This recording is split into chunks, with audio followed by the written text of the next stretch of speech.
Hello friends, I am Chevee. Welcome to my shed. How are you today? How's life in your world? How's things where you are? I hope everything is good and great and wonderful. And I hope you're having a fantastic day. And I hope you have a fantastic start to your weekend. Because it's Friday when I'm recording this. Yesterday, we talked about new tools. We talked about the expense of new tools such as these.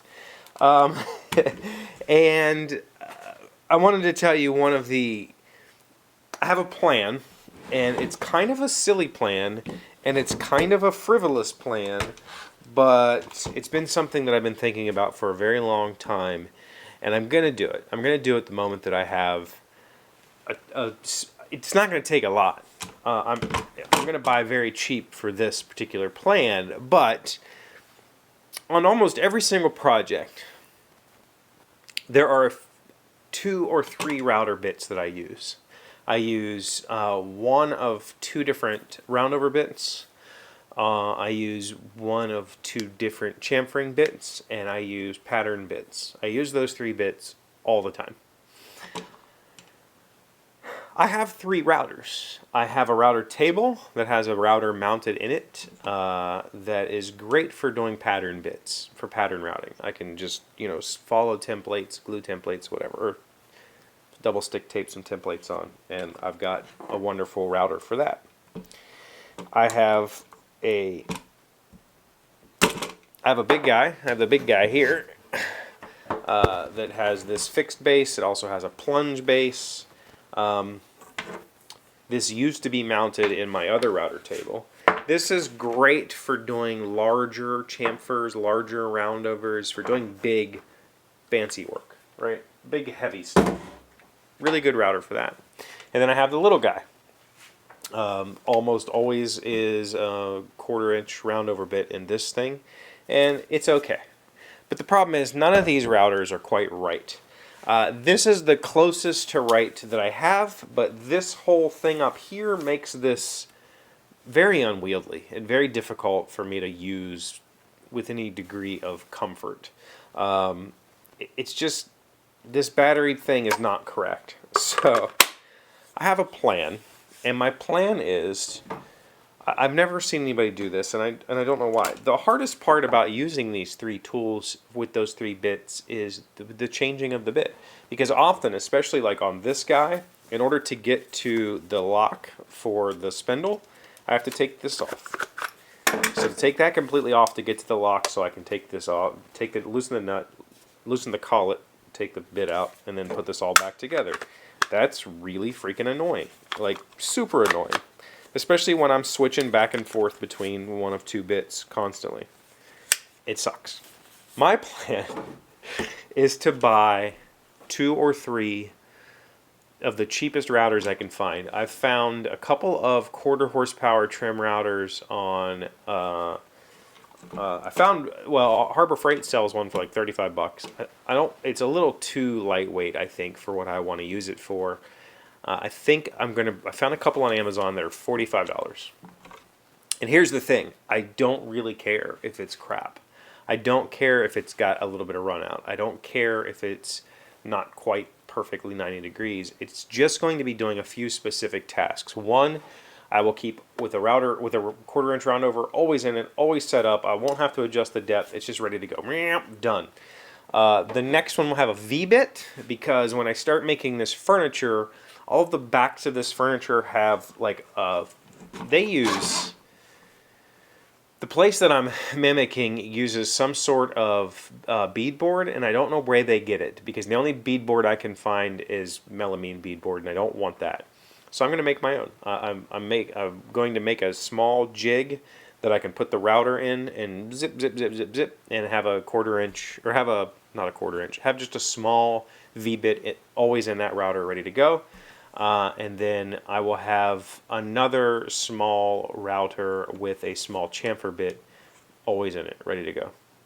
And so I'm thinking, I'm seriously considering buying 2 of the cheapest routers on, just to always have ready to just bam, go. And it'll stay plugged in, they won't be battery powered, so I won't have this weird cumbersome thing. It'll just be a cord, quick and easy. Does anybody do that? Like, I watch a lot of people on YouTube, and I've never seen anybody, you know, think about that. It won't be expensive. It'll be for $100 I can get 2 routers, and that will save me so much time in the future, so much frustration. It's so much simpler to use. I don't see why we're not all doing it. There's got to be a reason. I don't know what it is, other than space, and you know, other than it's needlessly. It's frivolous. It's a frivolous thing to be like, I'm going to use these so often, I'm just going to buy a router, you know, just for this bit. It's a frivolous expense. But I've seen people have, you know, the funny thing is, I watch people who have 2 or even 3 table saws, so they can always have a data stack set up, they can always have a whatever set up, but they won't buy multiple trim routers to have nice router bits set up and just leave it that way. I don't get it. You know, like this guy is wonderful for doing pattern routing on pieces that I can't put on a table.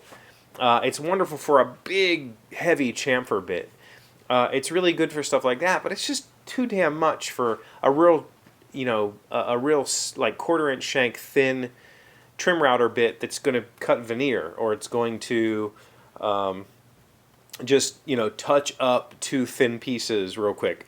I don't need to pull that thing out every time I want to do that. I can just have it set up in a router, have a little place over here where I've got my 2 spare routers sitting that are already ready to go. Done. I think I'm going to do it. I'm just waiting on the cash. I mean, I could technically buy them right now, but I went. One of the things I discovered yesterday. It's probably really loud. I'm sorry.